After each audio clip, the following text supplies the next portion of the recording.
Shalom, shalom, it's the brother Kadash. I want to start off by giving all praise to Yahweh, Bahashim, Yahushai, Bahashim, Rakakadash. Double honors to all the brothers in this truth. All roads lead back to Esau. Just going over this lesson, just a quick lesson, but I was just going over this, and just by reading the Bible and putting precepts together, all roads led back to Esau. You know, all roads, when I mean of the wickedness, all wicked roads lead back to Esau. Of exposing who this man is, I did a camp. It's on my page, a camp video on my page of exposing who the Edomites are today. And through these scriptures, this is why you got to read the Bible to get the understanding. You know, you see a lot of people post a lot of memes and stuff on the Bible, but they never even read it. So how can you have a true opinion about it if you ain't never read the whole thing? And you got to eat the whole row at that. You can't just pick Paul's writings and go off that whole understanding of Paul's writing off the whole Bible. You have to read the whole Bible front to back, and that includes the Apocrypha. The Apocrypha was taken out because it exposed the Catholic Church doctrine. It exposed their lies, their deception. It exposes it. So you have to go back in there. This is Revelation chapter 12. Let's get straight to the point. Verse 7. And there was a war in heaven. Michael and his angels fought against the dragon, and the dragon fought and his angels. So if you reading that, what they're going to tell you in churches is that that's literally talking about Satan and a dragon, you know. Like there's like a spiritual war versus evil and good in the heavens. And that's what you would think. But through reading more scriptures in the Bible, we know that this is actually talking about men fighting against the Lord and the angels when they come back on chariots. So-called UFOs fighting against fighter jets in the sky. Just like your movie Independence Day. That's where they get this from. That's where they get the idea for those movies from the Bible. Verse 8, and prevailed not, neither was their place found any more in heaven. So they prevailed not. They lost. They got took out, which is an event that's going to happen. It's a prophecy that's going to happen.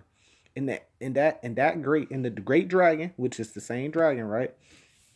That old serpent. So it's saying that same dragon is the same old serpent that was in the garden. And this old serpent is referring to the serpent that was in the garden of Eve, because it's the same spirit that was passed down from the serpent to Cain, that was passed down to Esau, and is still in Esau today. So who are the Edomites? You know, you have to know these things. But yeah, it's passed down as a spirit, but that spirit dwells in man. So there's actually going to be man that's going to be fighting against the Lord with that spirit, that same old serpent spirit. Called the devil. Devil means the deceiver. It means deceiver. And Satan, which deceiveth the whole world.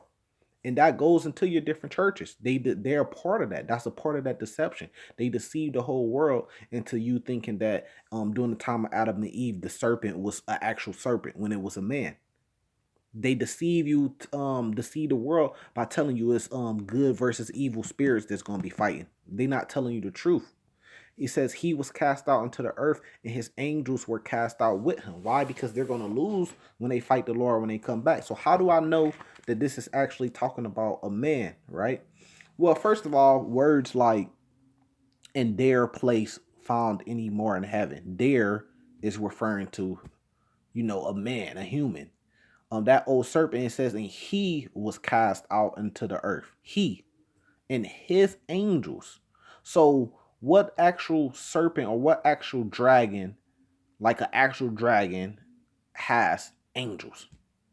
So that should already raise an eyebrow and let you know that this is talking metaphorically, and this is talking about it in a parable. What dragon has angels? So it's talking about, it's referring to a man, just like during the time of Adam and Eve when it was referring to the serpent. It's the same way if you call a dude a snake. If he does something bogus against you, you're gonna call him a snake. Oh, he's a snake. Don't mess with him. Is he a literal snake? No. So that's the first indications. But all we got to do is read the Bible, eat the whole row, and then you can get another account of that same event. This event only gonna happen one time. So we can get another account of this same event through the rest of the Bible. So precept upon precept, you could start to understand the Bible if the Lord put the Holy Spirit on you. Now, this is 2nd Address 13. This is talking about that same event that we just read in Revelation chapter 12. And it came to pass, 2nd Address chapter 13. And it came to pass after 7 days, I dreamed a dream by night. And lo, there arose the wind from the sea that it moved all the waves thereof. And I behold, and lo, that man waxed strong with the thousands of heaven.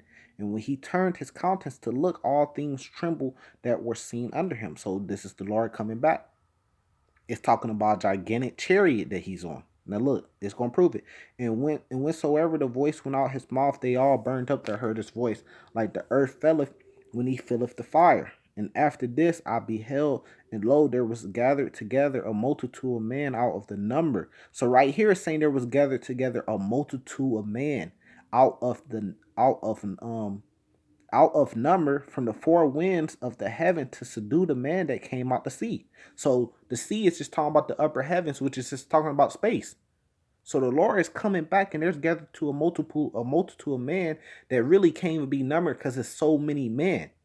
And what are they doing? They're coming to subdue the Lord as he's coming back. So in Revelation chapter 12, when it says, and there was a war in heaven, same thing with him coming out to sea, and Michael and his angels fought against the dragon, and the dragon fought and his angels. What it's talking about is man, because we have that same account of that same event in 2nd Esdras chapter 13. But in 2nd Esdras 13, it's telling you it's a multitude of man. It's just in Revelation chapter 12, the Lord is referring to that multitude of man as a dragon. It's a metaphor. It's a boar. Verse 6. And behold, and lo, he had graved himself a great mountain. So Esdras is trying to explain this during his time to the best of his ability he can. He said the thing that he was on, it looked like a great mountain, and flew upon it. So do you fly upon a mountain? He said flew. He literally said flew upon it. Do mountains fly? No, this is what you call a gigantic UFO, just like in the movie Independence Day. He's saying that it was big like a great mountain. And I would have seen the region or place where the hill was graven, and I could not. So he couldn't see where it was coming down or where it was coming out of the ground at, because it wasn't coming out the ground. It was coming out the sea. It was coming from the heavens. He couldn't see the ends of it though, because it was so big. And after this I behold, and lo, they all that which was gathered together to subdue him was sore afraid, and yet did fight. This is talking about that same fight in Revelation chapter 12. So that's how we know this is that dragon, which is the old serpent. Salaki, which is the old serpent. No. Which is the devil within Satan, that spirit of Satan. It's talking about this multitude of men, because it's the same event. It all adds up. It says, and lo, as he saw the violence of the multitude that came, he neither lifted up a hand nor held a sword or any instrument of war. But I saw that he sent out his mouth as it had been a blast of fire, out his lips a flaming breath, and out his tongue he cast out sparks and tempests, and they were all mixed together in a blast of fire, the flaming breath, and the great tempest, and fell with violence upon the multitude which were prepared to fight, and burnt them up every one, so that upon a sudden of innumerable multitude, nothing was to be perceived but only dust and smell of smoke. When I saw this, I was afraid. So it's the same event, because look, in Revelation chapter 12, it says, verse 8, it says, and prevailed not, neither was their place found in any more in heaven. In 2nd Esdras chapter 13, it goes into more detail. Why? Because the Lord sent out that blast of fire, that beam from the chariot. What mountain shoots out beams and fire? Well, volcanoes shoot out fire, but that somebody's flying on, and it's flying in the air, that shoots out a beam. Look, that shot out a blast of fire and a flaming breath, and it says in great tempest with great lightnings and stuff like that. This is talking about a so-called UFO, a gigantic UFO. What you would call a mothership, we call it a fathership. And it killed everything. All the whole multitude that came up against him, that great dragon, it killed him, which is the same event in Revelation chapter 12 and 2nd Esdras chapter 13. So why do I say all roads lead back to Esau being the wicked? Because first off, who would be in rulership to even gather together a great multitude to fight against the Lord when he comes? Who would be in rulership? It would be Esau. This is point 1, right? 2nd Esdras chapter 6, verse 8. For he said unto me, from Abraham to Isaac and Jacob, and Esau was born of him. Jacob hand held first the hill of Esau, which shows you that what? Verse 9, for Esau is the end of the world and Jacob is the beginning of follow, because Jacob's hand holding Esau's heel was a symbol of the kingdom to come, meaning that Esau's kingdom will be first, then you would get to Esau in his heel, and then you would get to Jacob's hand, which will be the beginning of the kingdom of the Lord, the kingdom of heaven. It says Esau is the end of the world. That means that Esau will be in rulership at the end of the world when the Lord returns. When the Lord returns to end this world, because the Lord is going to be the one that's going to end this world, end this rulership. Esau will be in control. So all roads lead back to Esau, which is the man on your screen, because this man on your screen is Alexander the Great, which was an Edomite. That's how the Edomites look. So who are the Edomites today? Now, who would be in rulership? Point one, it would be Esau at the end of the world. So he would be in rulership to be that great multitude that came up against the Lord, that great multitude of men that came up against the Lord, because he has rulership. Now, the next question is who has the power to come up against it, to even think about coming up against the Lord? If the Lord is coming at a great chariot that looks like a mountain that's shooting out beams of fire, what technology would the dragon and his angels be in? They would be in jets. How would they be in the sky? What do men use to go into the sky today? They use fighter jets. They would be in fighter jets that does what? Shoot out missiles. So they will fight against the Lord in the sky using these different fighter jets and missiles. Different technology that they came up with behind the scenes. Stealth fighter jets. That's bombers. That's what they're going to fight against the Lord with in the heavens. But the question is who on earth right now has the power to do that? Who has control? Well, it would be the people that's first of all that's in power, which are the Edomites, and this is Genesis chapter 27, verse 38. And Esau said unto his father, hast thou but one blessing, my father? Bless me, even me also, O my father. And Esau lifted up his voice and wept, because why? Jacob had got the blessing of the kingdom. Right, verse 39. And Isaac his father answered and said unto him, behold, thy dwelling should be the fatness of the earth and the dew of heaven from above, which is the same blessing that Jacob got. The only thing is Jacob blessing comes after Esau blessing, and Jacob blessing lasts forever, the kingdom of heaven. That's why in 2nd Esdras chapter 6 and 9, it says Esau's the inner world and Jacob is the one that follows. See, this all matches up when the Lord puts the Holy Spirit on you to understand it. Right? Verse 40. And by the sword, key word, the sword, the weapon, should thou live, and shall serve thy brother, and it should come to pass when thou shalt have dominion, that thou shalt break his yoke from off thy neck. Remember, during the dark ages, you had Israel that was it wasn't the kingdom of heaven, but they were in rulership, different times. But Esau came back after that's why he called it the dark ages, because it was the dark ages for him, not for the whole world, but for him. And he came back into power during the Constantine time and stuff. No, he came back into power really with this man on your screen, the Greeks, Alexander the Great. Because who was in power before him was the Persians. Before it was the Babylonians, then the Medes and Persians came into power, which are the Persians are your Iran today. That's why they have the Persian Gulf over there. They're the ancient Persians. But they're not Edomites though. They go back to Elam. Now, Alexander the Great, he came back into power, and this was Esau coming back into power during the Greeks, and then after that the Romans, which are also Edomites, being in power. Let me not start going off into.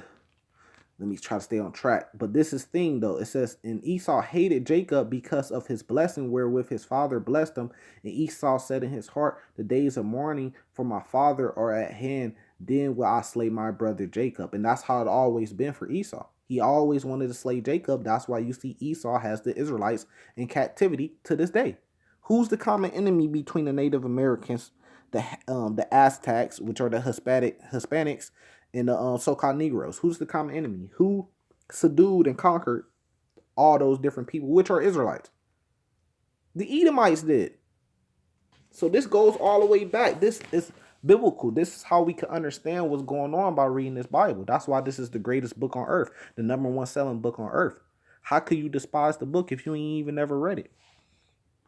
Right? So, point one, who would be in rulership to fight against the Lord, to be that great multitude that fights against the Lord? Esau.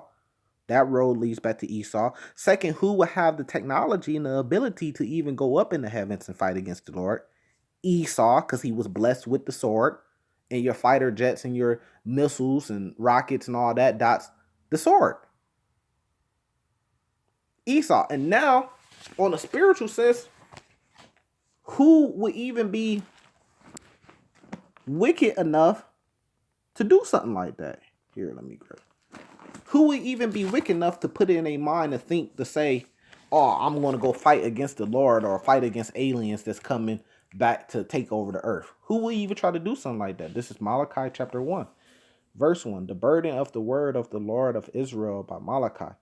I have loved you, saith the Lord.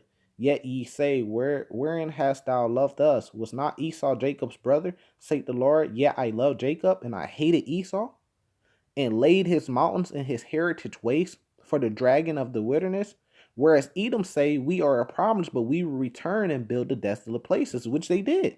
Which is the same account in Genesis chapter 27 when they broke that yoke off their neck and they returned into power. Right? And they rebuild and they built up all these different places. They get credit, even though really they had the Israelites in captivity and we built up America, but they get credit for it. You know, but this is the point though. It says, thus saith the Lord of hosts, they should build and I will throw down. So they gonna build, but the Lord gonna come back and destroy them. That's why that great multitude is gonna be gathered together to fight against the Lord, because they know he's coming to throw them down. And they don't want their way of life to end. So they're gonna put up a resistance and try to fight against them. Because the Lord is gonna put it in a spirit. Remember in 2nd Ezra chapter 13, it says they were afraid, but yet they did fight, because he put in a spirit to fight, because he wants to fight. Thus saith the Lord of hosts, they should build, but I will throw down, and they should call them the border of wickedness. If you the border of something, you're the most of it, meaning they're the most wickedest people on earth. And the people,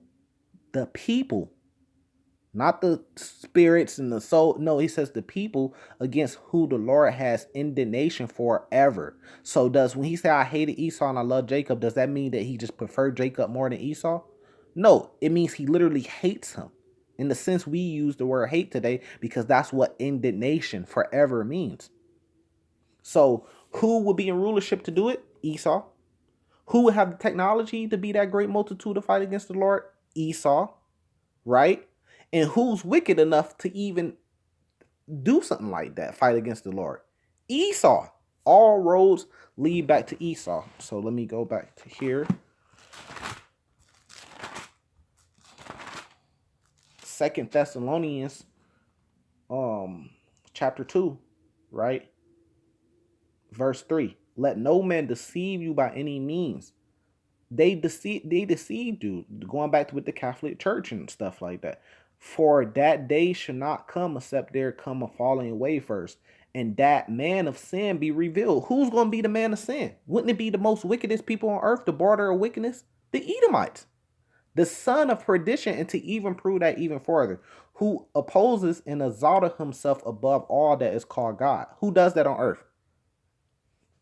Above all that is called God or that is worship, so that he as God sitteth in temples of temple of God, showing himself that he is God. If you go to any church and they got Jesus Christ on the wall, who image is it? If you Google Jesus Christ, or if you Google God, who pops up? I bet the person that pops up have the skin like this man that's on your screen. You would say that the person that pops up when you Google God or Jesus would be the same people, the same nation as this man that's on your screen, which we know that he was an Edomite. So the Edomites are the ones that's showing themselves to be God. That's why when you Google it, they pop up. They are the man of wickedness. They are the son of perdition and the man of sin. So when you get back to Revelation chapter 12, when it says, verse 9, and the great dragon was cast out, the old serpent called the devil and Satan, which deceiveth the whole world. Because who deceived the whole world? He was cast out into the earth, and his angels were cast out with him. Now you know who the Edomites are. All roads of wickedness leads back to Esau. With that, I'm saying salvation to the elect. Shalom.